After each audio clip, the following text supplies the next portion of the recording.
Today we have an illustrious panel of speakers about the past, present, and future of Dilmun Hill. And I'm going to let all the speakers introduce themselves, but, well, actually, I'm going to do a couple announcements first, just because there's so many exciting things going on at Cornell in the next couple weeks that I have to tell you all about them. So starting with April 4th, the Coalition for Trade Justice is doing a Go Bananas event where you can eat bananas with chocolate and then learn about global social justice issues associated with banana production.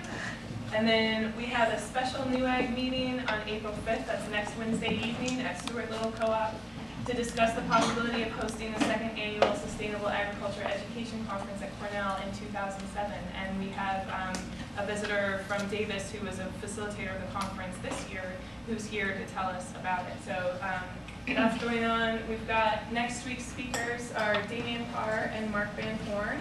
And then William Lockhart's, the Crop and Soil Science GSA and the Horticulture GSA is bringing him as a special speaker. And then we also have a screening of The Real Dirt on Farmer John with a local farmer panel discussion, and that's a fundraiser for local CSAs. They haven't decided if it's going to be at Cinemapolis or Fall Creek Cinema yet, so that'll be to be announced. And then also 2 Fridays from now, John Reginald will be speaking in this seminar from Washington State University about starting an organic ag major there. And he'll also be given a seminar on that Friday at 3:10 in this room on biodynamic wine grape. That's right. And then, of course, every Friday, 5:30 p.m. Sustainability Happy Hour at the Chapter House. Welcome. And then this Saturday, of course, is the first farmers market. So go out and support your local farmers. So I'm going to read a short paragraph out of the 2001 Dilmun Hill Farm Report written by one of the summer managers, just as an introduction to some of the issues. And then I'm going to let all of the panelists themselves and talk a little bit about their experience with the farm and questions. So this is Ingrid Bauer, who is the farm manager in 2001, and she says, Dilmun Hill seems to be at a transition point where the various aspects of the farm are in tension with one another. Student autonomy, but lack of student interest, as well as institutional support. Community outreach that places a large strain on the farm. Interesting research, but without coordination to maximize learning possibilities, and the ever-present question of funding. These are not new issues. The question of student autonomy is especially pressing for me because I have valued the unique freedoms to learn by doing, not by being taught in the classroom provided by Dilmun Hill. Yet the farm has never been entirely student-run and can't be. Thus, we need to forge a path by which institutionalization does not mean co-optation. As faculty, staff, and administrators take a more active role, which they should, they must constantly seek student input and listen carefully. Students must also make sure to raise their voices if they wish to keep Dilmun Hill a place for democratic participation in the learning process. Okay, so with that, each of you guys have 5 minutes to talk about yourselves and your experience with the farm and maybe your vision for the future of the farm. And I'll make this much in my ear. When I'm dying? Yeah, just don't die. No, standing's great. Okay, that's right. Back surgery, Tuesday. Hi, it's back surgery Tuesday. Or Marguerite Wells. I know most of you anyway. As you probably know, I was the farm staff manager for what, like 2.5 years maybe? Part-time and full-time depending on the year. And I was also the first student manager when it started in 1986, and I was a freshman. And Dilmun Hill was my so I started, I guess I'll be honest. The sunny day thing, I want to be the real answer. So I got really excited when I took the job in 2002, getting to manage Dilmun Hill. So I was like, yes, students in Dilmun Hill, and we're going to save the world. Yes. And then I got to even be full-time the following summer, and that's when I ran a CSA out there. It was just 20 people CSA in the North Side neighborhood, aimed at lower-income people who otherwise couldn't maybe afford CSA. And that was a ton of fun. I loved CSA. I'd do it again as a farm marketing strategy any day. It's so much easier than going to Hope Plaza and hoping someone buys your cucumbers. And then the following year, I was only half-time, and that involved a lot of teaching responsibilities, doing my organic gardening course, so I ended up not being a big presence at the farm. And that was 2 years ago, really, that I was working at the farm at all. But basically, I came to the job hoping that, and it didn't seem that when I got the job that there was a whole lot of student involvement, and there'd been some transitional students over the summer, and sort of things were a little sort of weedy and not quite as I was hoping they would be. And I thought, well, if I add lots of enthusiasm and like get out the word that cool stuff's happening at Dilmun Hill, maybe cool stuff will start happening at Dilmun Hill. And so I definitely saw an increase in student involvement if I postered a lot and if I really, really put out the word and stuff. But if I didn't put up posters or I didn't really work hard to recruit people, there was sort of limited student interest. And I found that really frustrating because I sort of thought, well, I thought I'm here to serve students. Why are they not coming out when they say they want work days? So I struggled with having enough students, and I thought, well, maybe I need to work on like the admissions angle and like really let admissions know that we have this great farm, because then people will want to come to Cornell for the farm. But I learned that that's a much trickier road than you'd think, just putting up flyers at the admissions office or something. So much as the admissions people are helpful whenever they get a student who's interested in the student farm, they certainly sent them my way. But getting out the word, the way I would think, I use the example of UC Santa Cruz. You know, they've got this amazing organic farm, amazing organic stuff going on there. Everybody knows that you can go to Santa Cruz for great organic hands-on stuff. And that's the sort of word on the street. And so I was thinking, well, all the kids are going to Santa Cruz, and no one knows that Cornell's got a cool farm too. But I didn't really know how to get that word on the street to the street. So I don't think I ever succeeded at that, because I'm not sure what the venue would have been for that. But I definitely noticed that whether I posted or not, there were about 6 people involved at Dilmun Hill all the time. And they were like the devotees, and they worked really hard, and they'd show up when it was snowing, and they'd shovel mulch for hours, and it was great. But only those 6 people could be counted on. And then there were like sort of a field of about 30 other people who would come and go. A few times they'd come and they'd love it, and then they'd have to do other things. One thing I noticed is that because Cornell is full of hardworking students and people want to do stuff that gets them credit, you'd show up at the beginning of September because it's beautiful and warm out, but then your work starts piling up and you really have to triage your time for stuff that's giving you credit, because that's really what you're here for. So I did do a couple of credit-bearing things, including a class, like a little lecture series thing, which was really successful, and I was really psyched. So I was thinking, well, maybe this credit thing is the way to go. And students have certainly done independent studies at Dilmun Hill in the past. You know, I have an idea. I want to study the bugs on the apple trees, and found a faculty member and gotten a credit or 2 for doing so. But it's never been more than 1 or 2 students who really had initiative at any given time. So the credit thing, the time pressure thing are problems I see. The lack of having students who really want to actually do physical farm work at Cornell, also a challenge. A lot of the kids who come from farms here aren't interested in working at Dilmun Hill. If they're in farm business management, they have a farm at home, they don't need to learn how to weed again. They're working on other stuff. And so a lot of people involved with Dilmun Hill are people who are new to farming, as I was new to farming when I was a freshman. And so how to engage more people having an interest in that, how to have more ties to campus and like ties to the food system. Like when Dilmun Hill first started, we thought we could tie into the dining halls, we could grow food for the dining halls. We realized that we don't have any wherewithal to do that. Dining halls require huge volumes and lots of uniformity, and we have small volumes and a lot of variability. So I don't know, that's my thoughts for now. Does that sound like what you had in mind? So I think it ties in with the faculty. It was always exciting when classes could come out and professors would bring their classes to Dilmun Hill and be like, yes, I've got a purpose. I got a class to work with today. That was great. So Laurie's classes are rockin' start on that front. So that's sort of my thoughts for the moment.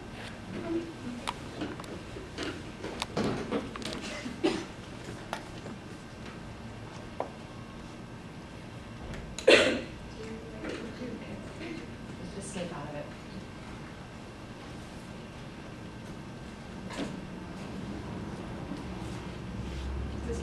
Are we going down the road? Oh, yeah, we're going down the road. Oh, no, okay.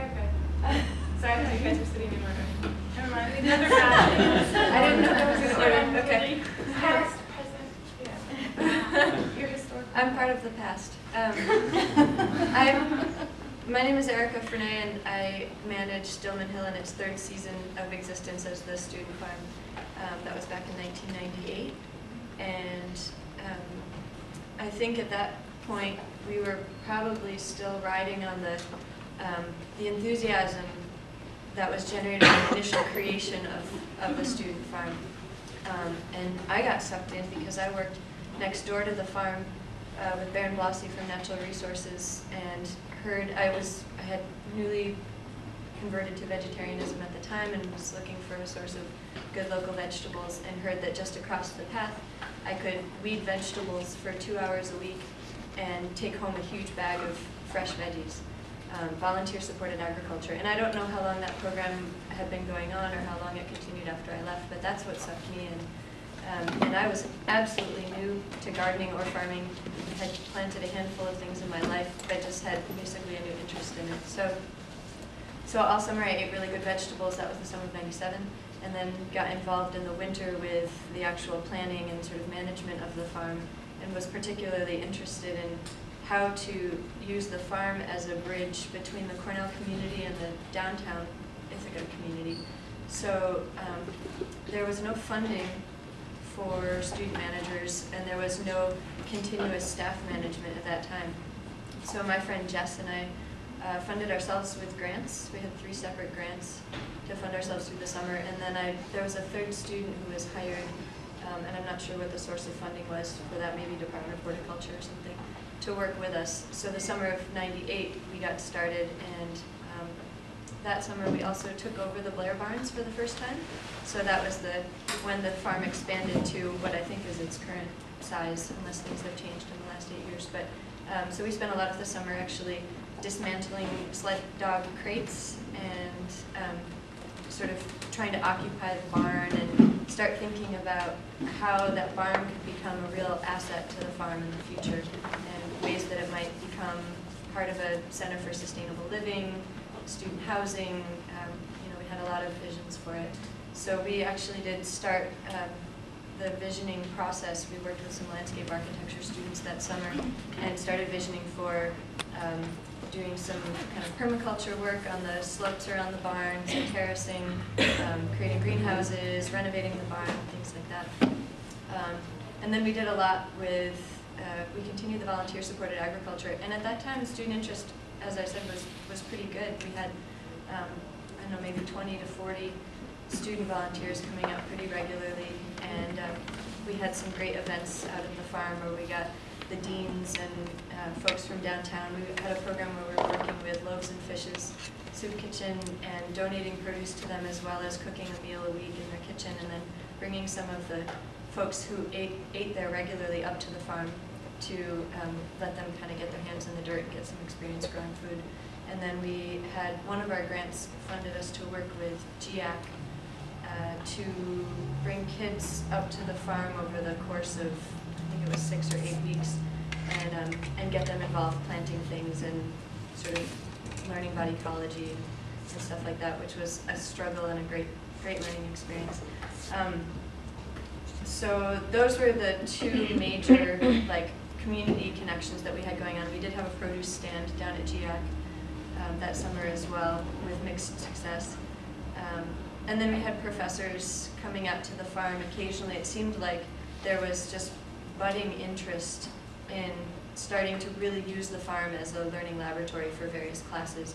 And I did a bunch of tours that summer, and we had someone who was doing a research project out there as well, looking at bioremediation, I think using beets to try to pull some of the heavy metals out of the soil.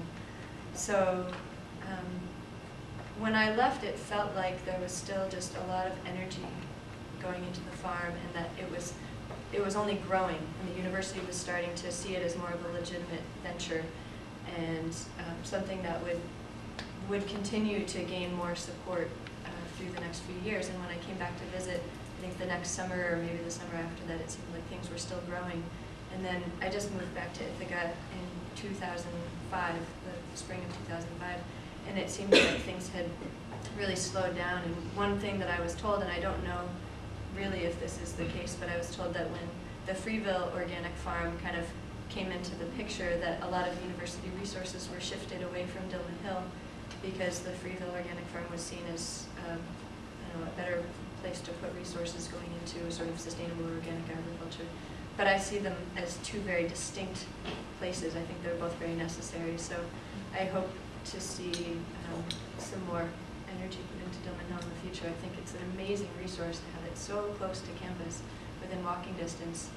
for any class to go visit, to do experiments. But I think that there definitely needs to be some kind of continuous oversight and support, like staff support, like Marguerite's position, to provide the continuity that the students need, but to allow the students the autonomy to manage it and make decisions throughout the whole summer is really important too.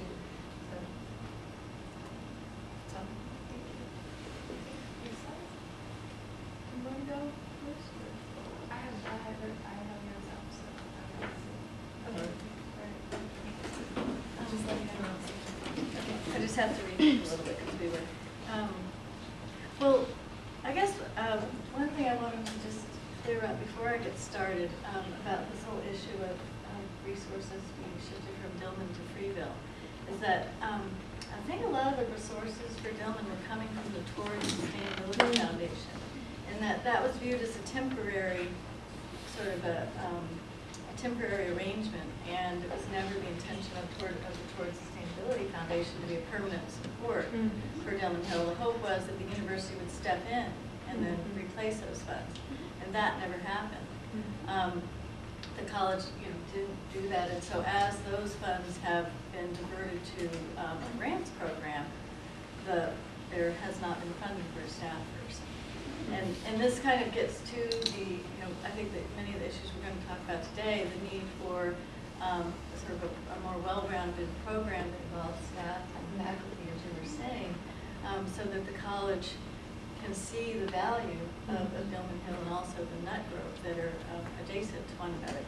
So I'll just tell you, so when I came to Cornell in 2000, I was very interested in Dilmun Hill, but I was only here for a few months, and then the college decided to purchase the land for Freeville to set up an organic research farm, and I agree that Freeville and Dilmun are very different, and I think they would serve very different functions in the realm of promoting sustainable or organic agriculture.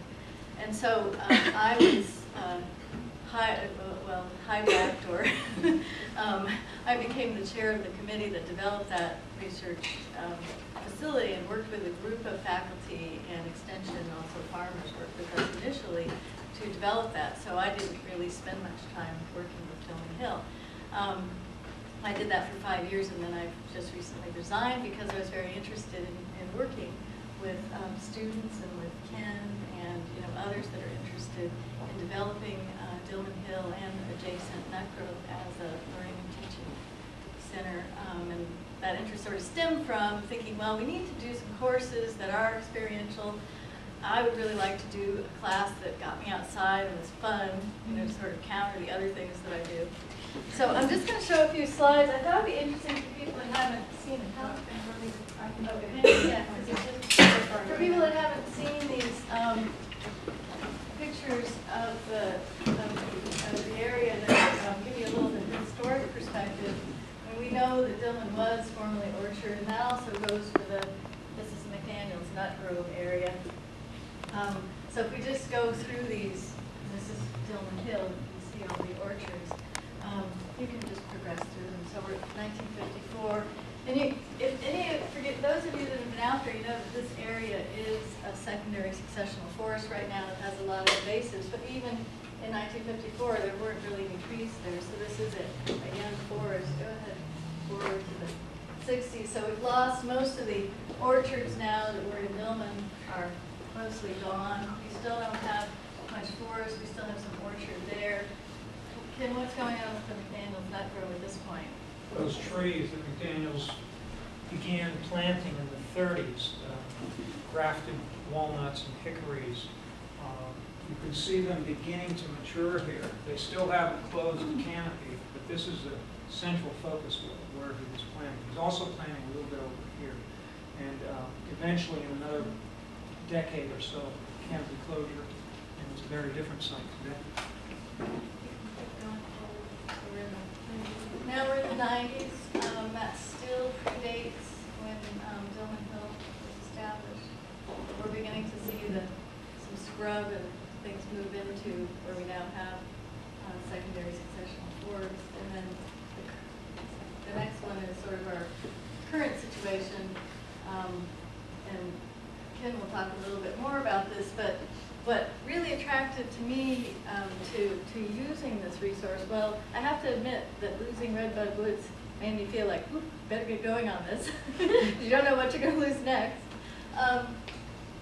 But I've always been interested in trying to connect ecology to agriculture and sustainable land management. And so having a resource where you've got intensive farming, you've got agroforestry, you've got invasive species coming in, you have contaminated soils, erosion problems. There's a lot of the problems out there I see as sort of an opportunity to use the site for teaching about the application of principles and concepts from ecology to agriculture and other kinds of land management.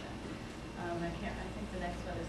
So the course that I taught for the first time this year only had 4 students. So, but I'm going to try it again, and we'll see what happens the second time around. Is modeled after what Ken has been doing out in the McDaniels Nut Grove. The idea is that you've got a site, and so you've got course activities that are organized in the class does together, while at the same time students also choose an individual project or a smaller group project, so they have the ability to pick something they're interested in. And these projects are practical but apply ecological principles, and they also contribute to the development and enrichment of the site as a teaching and learning facility. And so, and having 2 sites really expands the opportunity so that you can do things other than agriculture. Students had the opportunity to do projects like something on restoration ecology, invasion ecology, landscape ecology. I mean, there's a lot of interesting information that we could collect about the site using some of those historical photographs and beginning to build a picture of the history and how that's affected and shaped what we have out there now. So I'm going to just go through these pictures quickly. Some group projects we did, or class projects, were cover crop planting, where we talked about previous management and plant function and how you would think about that and use it to make decisions about cover crops. Next one. We sort of restored the hoop house that was out there, a passive solar hoop house, and that ended up being used for one of the student projects. We did a garlic planting with where we talked about why you need replication and how the variability on the land affects how you can ask questions about how to manage things like crops. We had 2 different mulches in this case. And then here's just a little sampling from the independent projects. There was an intercropping project using the solar hoop house. And here's the species they were using for intercropping. And one of our class projects, which was a seed bank assessment, is also in the greenhouse over on the side there. Next.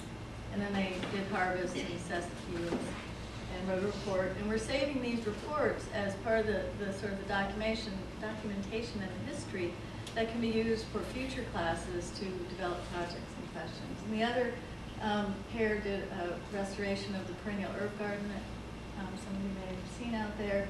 They established goals, and they did a lot of research on weed species and on perennial herbs. Go to the next slide. That would be appropriate to use. So we were collecting this database on weed ecology and also on ecology of perennial species that you can use in land management, and that's part of their contribution to Dilmun Hill and the whole facility over the long run. And there's the kind of part of the winter time. We'll have to go out there in the spring. I think that's the last slide. Yeah. So that gives you a sense of the content. And then the other things that I think are, how's my time? Okay. Because I want to say 2 more things about some other things that are driving this that we are discussing among faculty and the people within the college that make decisions about facilities and how they're managed, is that things are changing in the educational realm.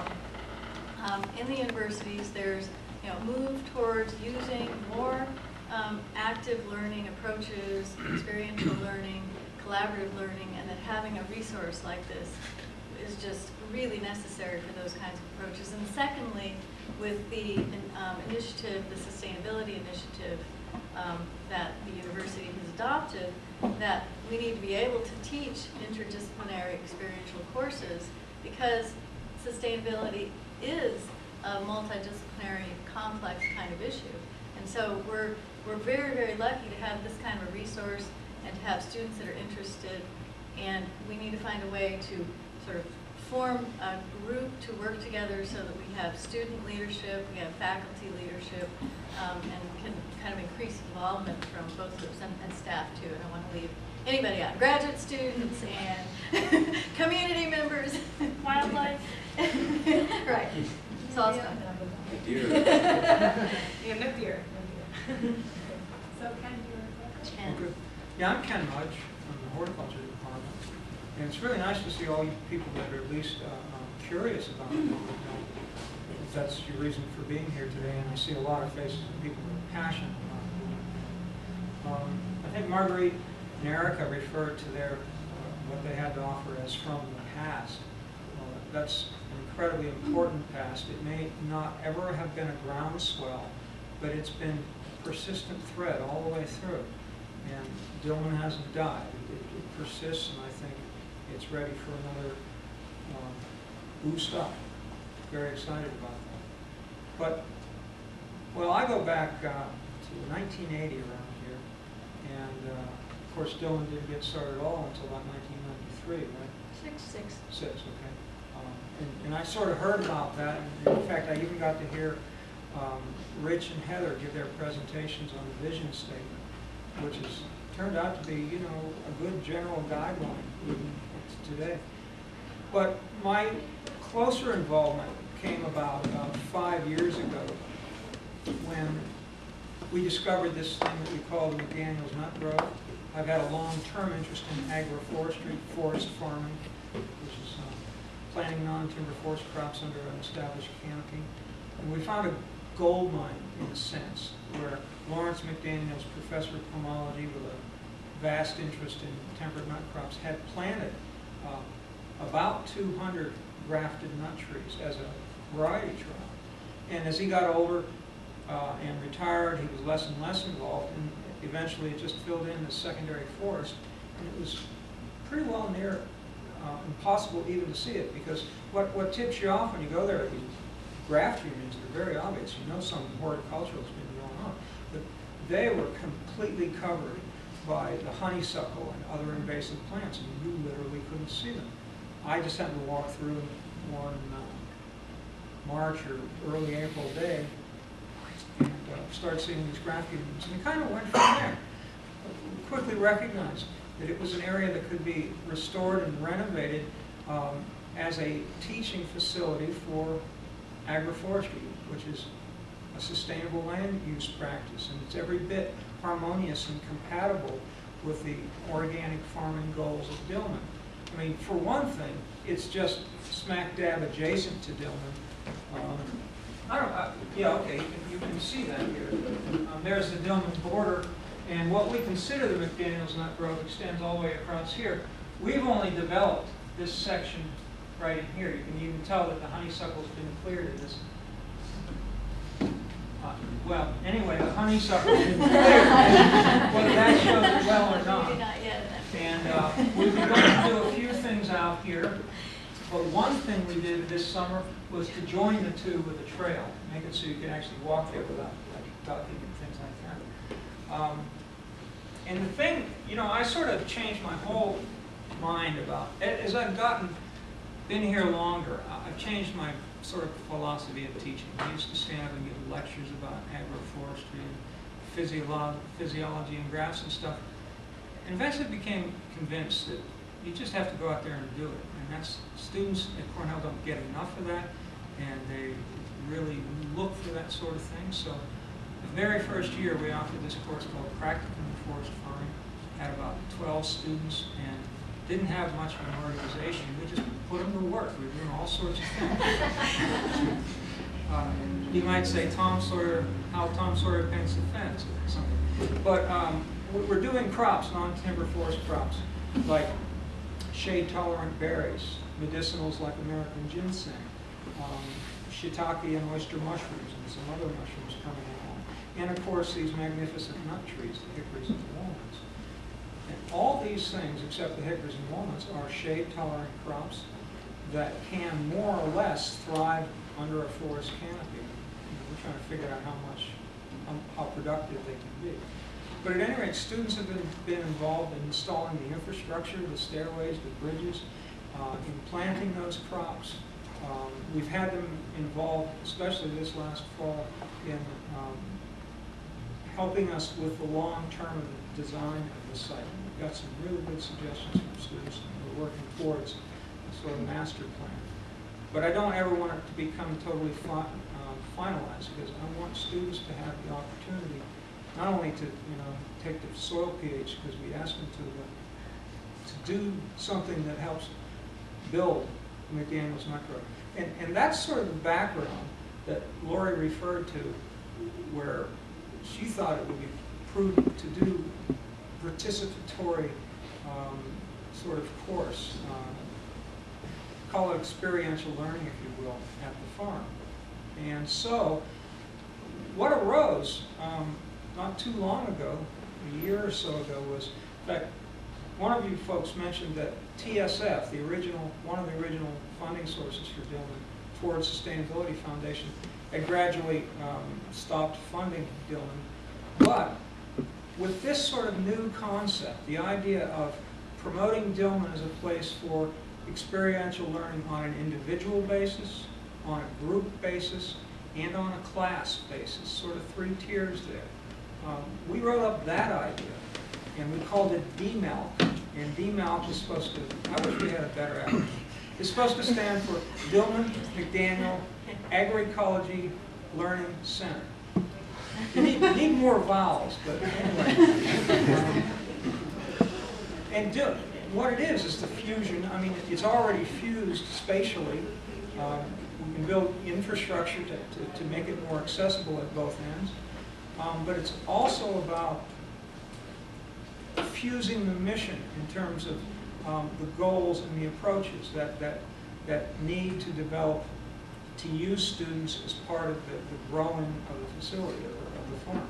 And what we got here is a model for small farming in New York State. I mean, how many small farms do you know of that don't have woodlots? Not so many. Many farmers have some acreage under trees, and usually it sits idle or it's part of a long-term lumber harvesting plan. But what we're promoting is an opportunity to use that land productively in an environmentally responsible way and still keep it in forest. So that's what we did. We suggested this DMALC fusion, and it seems to have worked pretty well. We spent all of TSF's money, and we really got it off the ground last year. And that brought together, a lot of people. Alex and Heather. Pardon? This one. Yeah, I was just ignoring these things. Oh, that's good. I'm glad you got that. Alex and Heather were involved, and they were paid from the long-standing funding from the New York farmers. They've been great supporters. I'm not sure they read the final reports, but probably do. And some other folks. We had some funding to hire some people at McDaniel's. Drew Hart and Emily Gallagher has been a major contributor to not only what happened last summer, but the class that happened this fall. She makes that go. Chris Ween, professor in horticulture, and I have installed an experiment on the Dilmun part of the farm to grow woody florals, that is, corkscrew willows, red twig dogwood, roses with big attractive rose hips that, you can see these in the florist shop for $1.50 a stem. There's some potential to make some money with. So that's not really, that's not a highly developed experiment. It's a demonstration. It's something that we hope students can contribute to, and people from the outside can come and see the potential of this relatively new crop. This just shows some of the mushroom activity that's going out there. And I'm currently very excited about the mushroom activity. I don't know how many of you guys saw the article in the Monday Ithaca Journal about camp mushroom out at the Arnott Forest. Well, even though that was out at the Arnott Forest, it originally developed from McDaniel's. We started doing mushrooms, students started doing mushrooms, and they fruited, and we were all impressed. And we thought this not only has great teaching potential and extension potential, but there's a need for research to find out what we can grow mushroom-wise here in the Northeast. So we have gotten some research funding to set up mushroom experiments at the Arnott Forest and also small demonstration plots here at McDaniels and some other locations. So here's a case where teaching spun off research instead of research spinning off teaching. All sorts of possibilities, and really am encouraged about seeing this thing grow. We are talking to potential donors about significant amount of funding. One of these donors has given us $11,000 to build a fence, a deer fence. And if there's one thing that Dilmun needs, it's a deer fence. Anyone who's been there, tried to grow any kind of a crop is aware of it. So we get to put up a real deer fence, and that's part of the infrastructure that's going to make a difference.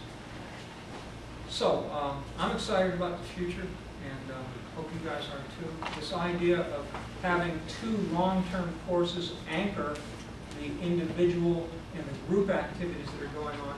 So to provide some continuity year to year, I hope that's a model that will work and still allow every bit of involvement and enthusiasm from you folks as individuals or groups. Thanks. And I know this period officially ends at 1:10, but we do have this room until past 1:30, so I want to make sure that if anyone wants to stay, and I hope that some of you can, to field questions, because we have a little bit over. So, go ahead. My name is Alex Rakow, and I was a manager last summer along with Heather. Ingrid in 2001 and Marguerite raised a lot of good issues about what's going to make Dilmun great and the challenges that stand in the way. But since Marguerite passed on the sunny day presentation, I guess I'll give that and offer some platitudes that really do my feelings about Dilmun Hill justice. We hear a lot in school that farming is challenging, and we hear that farming is rewarding. But for a student like me who has no agricultural background, it's really difficult to realize how much each of those things is true. So you get out there and try to give it a shot yourself. And all the decisions when Heather and I were at Dilmun ultimately came down to the two of us and the volunteers who work there. And for undergraduate students, it's incredibly empowering, it's challenging, it's fun as hell to see things from seed to sale all the way through yourself and through your peers. And as far as I can reckon, there's no other experience like it at Cornell in any field. And so it's vital, it's incredible, and I'm extremely optimistic about the future of Dilmun. I share some of Ken's optimism. We have two managers coming in this year who are extremely bright and capable and experienced, and Are they here? they happen to be. Because I want to meet you later. Sorry to interrupt. Well, yeah, we won't embarrass them, but that's great. The fence is going to make an enormous difference at Dilmun. Almost can't be measured. And, the cooperation with Because it's infinite, huh? exactly the cooperation with the adjacent McDaniels Nut Grove and with the managers and interns there was really an incredible thing for us last year. We had weekly meetings as a big group so we could plan as a whole and help out where each other needed help. They cover us when we needed it, and I hope we covered them when they needed it. And I think that's going to be a big potential for expanding the success of Dilmun Hill as something in the public eye at Cornell, and the potential of each organization on its own. So I'm excited about Dilmun Hill. I love Dilmun Hill. Thanks all for coming. Amen, Alex. I'm Heather, and I was co-manager with Alex this summer, and he said a good deal of what I feel about Dilmun Hill. I guess what I can add, being in front of a room full of you who are interested in Dilmun Hill, is the thing that was most gratifying for me was having anybody else at the farm, whether it was an extension group, some students, college students or recent graduates who are teaching kids, or an art teacher who just came out for the day to do some painting, and having Laurie's class and some other classes that participated on a, whether it was a week-to-week basis or they just came a few times, like an insect ecology class. It was really nice to be able to share the farm, especially when, like with agroecology class, they were able to like really use the manpower and the time to focus on doing things like cover crops, which we were running out of time to do in the fall. So if any of you here have ideas or just want to spend the day on the farm or do have any kind of contribution, I'd say that please make a motion towards one of us here or anyone you know who's involved, because it's every bit helps, and it just garners, any project can garner more interest and more people power and interest, and that's what we really need to keep it going. And that invitation to volunteers would include a day in the woods. And you guys, both groups have a listserv, yes? Yeah, we have a listserv. Ours, the Dilmun listserv is farm-l, so you can sign on by emailing to the list prop, subscribe farm-l. It's a very low traffic listserv, so you don't have to worry about adding it to your already posted listservs. We send out probably once a month. Maybe once a week. Once a week, depending. Once a week, maybe during the summer. Once a week, yeah. And as far as the future, I guess I could speak to the future of Dilmun a little bit. And we have two really great farm managers. One who's been involved with Dilmun before I was involved, another who's been involved for about, since the summer, and they both helped us with the budget, and that's Jan and Hannah, who are back there. And Alex and I like the experience so much that we're probably going to both be around through the summer to help them, because that's one thing we felt we needed was some extra help out there. Okay. So I guess with that we can open it up for questions. Yeah, I'm new to Cornell, an education department here. I came from UC Davis, where I lived on the student farm there in the Domes Cooperative, and I've been a bit shocked. And there's just one part of the story that I want to ask is, first of all, the lack of institutional support given to. I think all the components are here, although I'm not so sure about how much student interest. But I think there is if we have a framework. So at Davis, there's staffing. There's director of the student farm. At Santa Cruz, it's a whole, even a richer environment. The dynamic is just spiraling up, which is an ideal situation. And so what I'm wondering, I know the history of Kellogg grants getting turned down for $750,000, which is just shockingly disheartening, and I'm wondering what's going on. But here again, we have an issue that. We have a grant that starts, and you see an inertia coming up with the farm from, I forget the name of the grant, the Ford Sustainable Grant? And then the university doesn't pick up, doesn't link that. Can anyone speak to this? And what can we do as students, as graduate students, as faculty, as community members and farmers to spur the university, and I'm going to say university, I don't know what part of the institution we're talking about. Certainly there's part that does want and think it's critically important to have sustainable education and the on and on that you've all spoke to. But why wasn't that link made? Why did the university not simply fund a staff member, one even, or a director or more? Would you talk to the dean, please? Excuse me? Yeah, I'll wait. And when I see the dean, I'll ask them. Well, I wanted to say something in response to that, because I spent a long time at Davis, and actually I did an internship at a student farm there when I was a graduate student. And that student farm was also initiated by students, and I don't know the timeline, but I'm sure Mark will talk about that. But it was. Mark will talk about that Yeah, next week. yeah. But it was earlier than this farm started here, and I know that when I was there were huge issues about resources. There were no faculty using the farm as a teaching facility. It was really just students, and they did have some staff. They did have some permanent staff, and that made a huge difference, and I think moved it on the road towards where it is today. Likewise with the Santa Cruz farm, I don't know about the early history there, but I've also looked into it because I wanted to have an idea of, how much, where did the funding come from, et cetera, et cetera.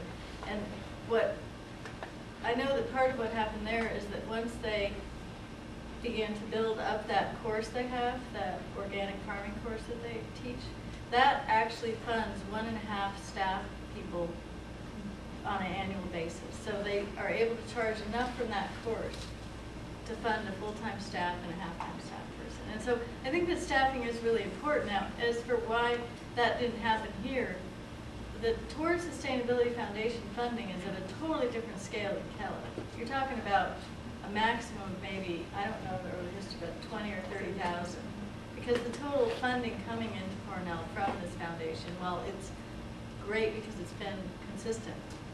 So it's been continuing for more than 10 years now, I think. But it's still very small, and it's not anywhere in the order of magnitude when you're talking about, you know, a $700,000 or $1 million Kellogg grant. And then the other thing, I mean, there's differences in the student composition and the, you know, sort of the level of agriculture that's going on here. I think that here at Cornell, it really needs to be broader than agriculture. I think it needs to include these other areas of applied ecology and environmental science. And that we really need to think of it as environmental sciences with agriculture, sustainable agriculture and agroforestry as a part of it, if we're going to reach the broader base and really serve the Northeast. But what is a big limiting factor is the infrastructure. That there, you know, from a teaching perspective, there's no classroom out there, or teaching facility. There's no bathroom. There's no potable water at the barn. There's a composting toilet. There is a composting toilet. It might need to be moved. It needs to be emptied. It's going to be moved. It needs to be emptied. And I think a composting toilet is great. I mean, there's other things that you need water for. I mean, we had to truck it in for our seed bank, you know, experiments, or for some of the things we were doing. We had to go through a lot of effort. So our first goal is to get the college to make a commitment to the facility and to look at improving the infrastructure of the facilities. And actually, they have now asked the people, facilities and whatever, to buildings and facilities to do an assessment of what it would take to get running water or to restore the barn. So that process has been initiated. And so our goal now is to get the administration to engage with interested stakeholders.